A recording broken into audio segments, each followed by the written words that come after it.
Our business is Rum Que. We started about 5 years ago with the first competition here in New Zealand, which was Meatstock. Well, there certainly wasn't any local information or any rubs or sauces that were made in New Zealand. You know, with a bit of Googling, you know, we sort of took our own flavours of that comp, and from then we just kind of built on it a little bit more.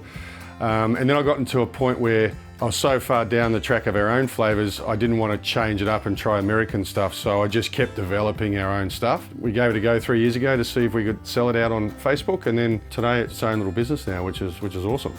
In the business today, there's just me and my wife running a day job each, plus coming home and doing all the stuff that a business needs to do. It's quite full on. So this year I took the plunge and thought, you know, we've built it to a point.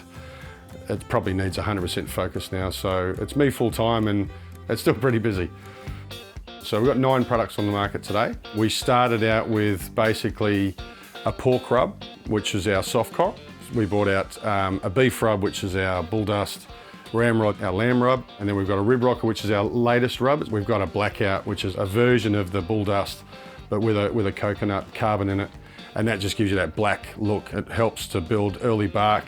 You know, we dipped our toe into sauces about 12 months ago. I think we had our anniversary on our first sauce, which was meat juice. We've got a range of Slap It On, which is the mustard, our char siu, and our chili caramel, and hence the name Slap It On. So really go for it and have some fun with it, yeah. We got a website probably only 12 months ago, and it kind of validates the business as well. It kind of gives you that digital presence, and it kind of just makes your business look a little bit more professional. We decided not to do any e-commerce on the website. We've got some really cool stockists. I mean, we're stocked in over 150 stores now nationwide. We prefer to support those guys. We've got the wholesale rate that we sell it out to, and then they engage with the customers on their doorstep.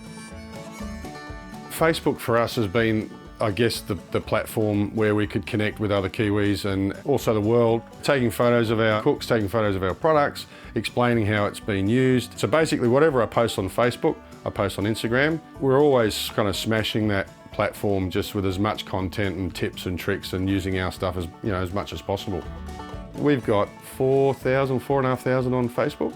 So it's a really good way to engage with audiences, not only in New Zealand, but Australia and the States. You know, without those platforms, there's no way that the international audience would know about us. So it's quite nice. We get tagged almost daily in cooks. Someone's, you know, used our rub, someone's used our sauce. There's always a little sentence or a paragraph saying, hey, I've used this. It's really cool, mixed it with that. Family loved it, all the kids are loving it. So that's been really cool for feedback.